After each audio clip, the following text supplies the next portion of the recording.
Here is the $2 trillion question.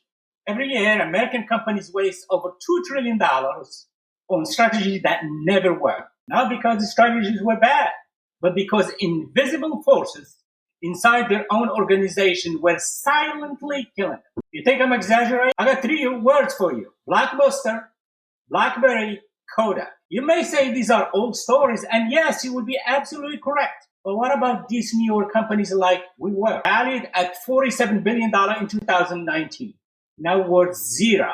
Total fraud company that nevertheless raised $700 million plus for a fake blood testing technology company.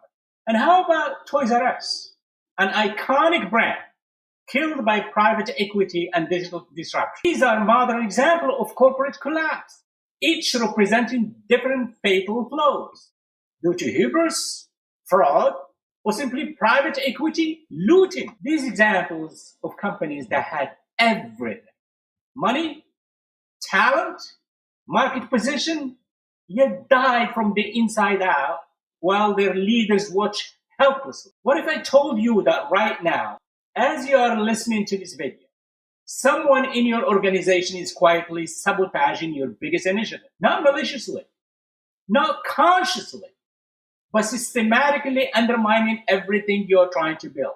And the most dangerous part, you hired them, you promoted them, you might even be them. Your organization chart is a total lie.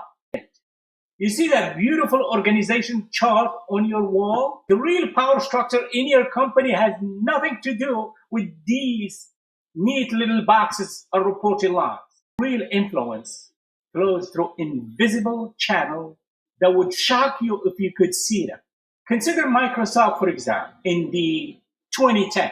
On paper, they had a brilliant products and clear divisions. The Windows team was at war with the Office team. The Office team despised the Azure team. Each division was literally trying to kill the other product.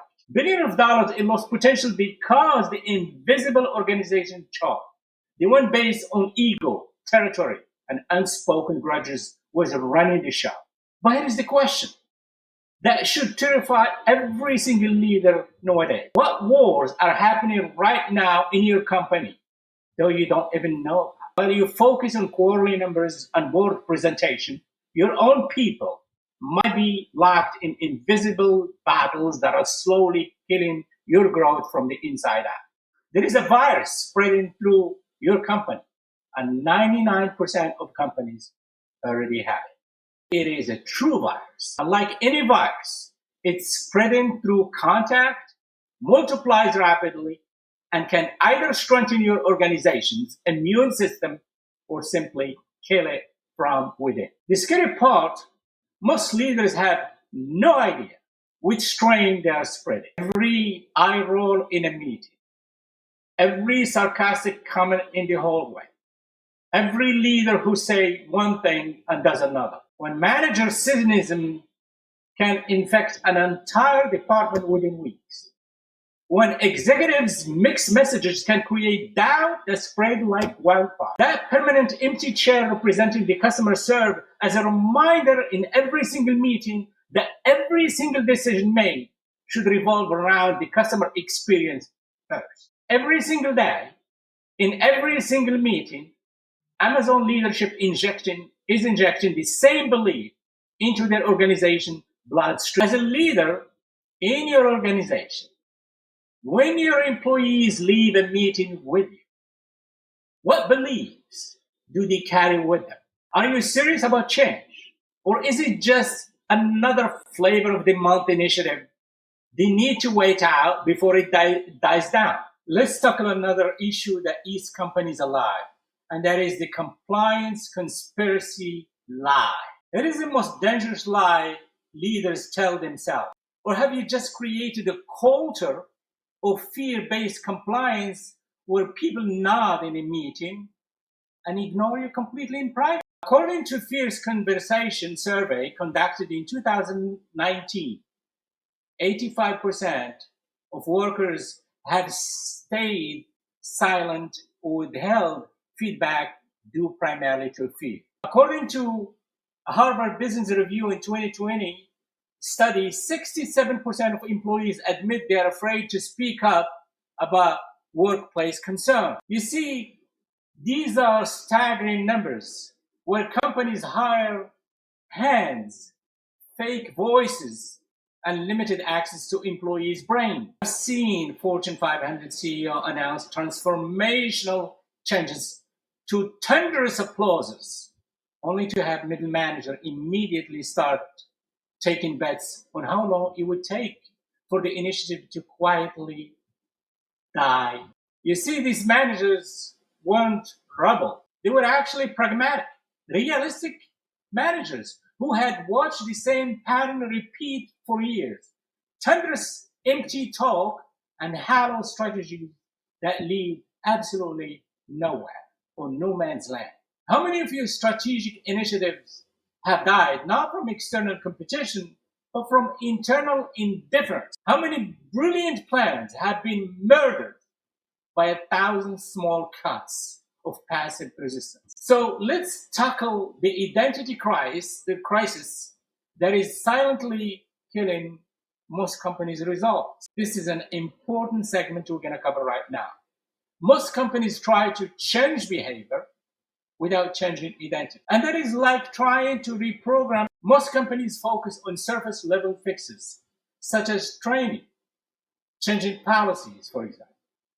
But they ignore deeper cultural identity. The moment we shift their internal narrative, it helps them see themselves as a sales consultant who happen to work for a company rather than employees who happen to take orders. Same product, same market conditions, but completely different identity led to completely different result. And that's expected. You see, changing cultural identity requires empathy and curiosity to be at the center of everything the organization do. Just like Satya Nadella did with Microsoft in 2014 when he came on board. When Tesla was going through production hell, Elon Musk didn't just give updates about manufacturing challenge like most CEOs do.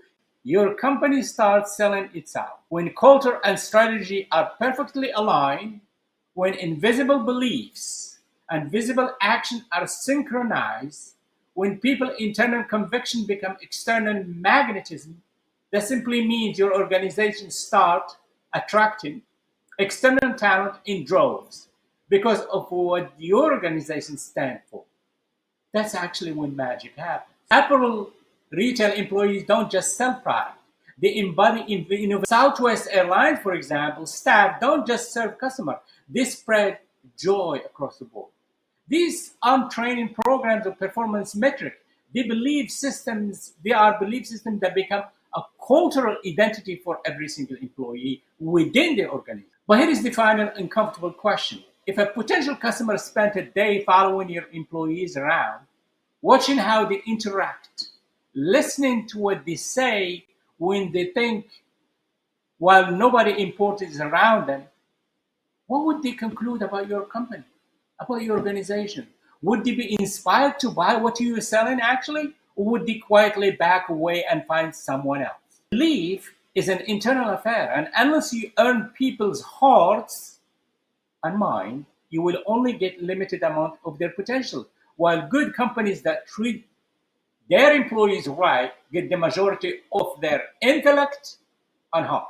But do you know that you have a choice as a leader in this matter? Influence is flowing and penetrating every single productive human soul that works for you. The only question is whether they are consciously directing these forces or unconsciously being directed by them. You can keep pretending as a leader that organization sharp and strategic plan are enough. You can keep fighting symptoms while the real disease spread through your organization. Or you can acknowledge the uncomfortable truth. And until you learn to see them, understand them, and actively shape them, you will always be wondering why success feels so elusive. The choice is yours, but choose quickly, because while you're deciding, those invisible forces are already deciding on your behalf.